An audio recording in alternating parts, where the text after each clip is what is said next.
tell you a story that my mother used to tell me.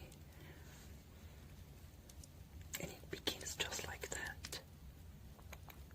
Actually, this kind of environment reminds me of that story. That's why I want to tell you. Okay. Thousands of years from now, when Earth became dry and no more resources could be found, a man was wading through the desert all alone. He was a hermit and he didn't miss the civilization at all. Everywhere he looked was empty and empty. It was an eternal white sand with non-stop wind from nowhere to nowhere. The sun was intense and the landscapes, well, were just the same all over. Just imagine the landscapes in the desert. That man, like the others, had lost everything.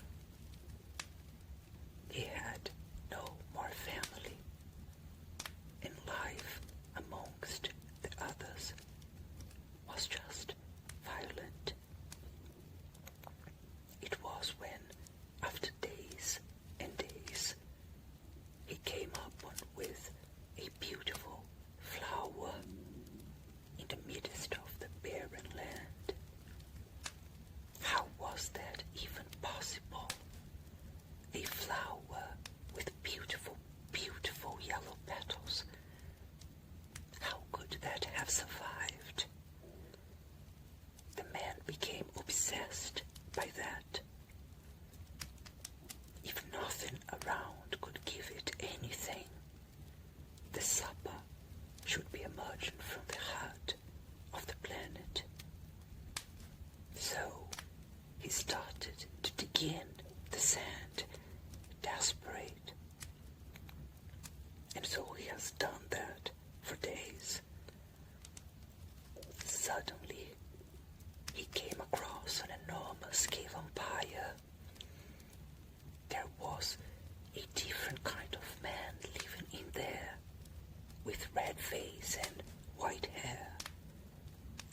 There were waterfalls all around. All the water from the surface, at least it seemed, was swallowed by the depths.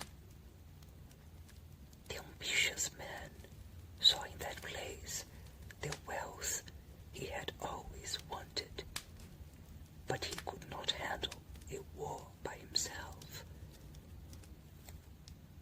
So he left the cave, walked back to the nearest village, and convinced some fellas to return and conquer that empire to them. End of story. When I look at this sky, I ask myself if what we see is just the flower, or if it's already the cave. Better, when I look at ourselves, this is exactly what I see.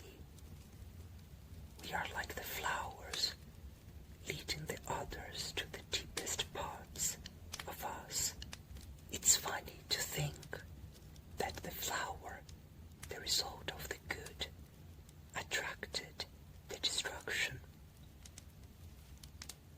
It was the result of its abundance, and like that sublime land, we try to hide our depths in order to survive. Whenever you look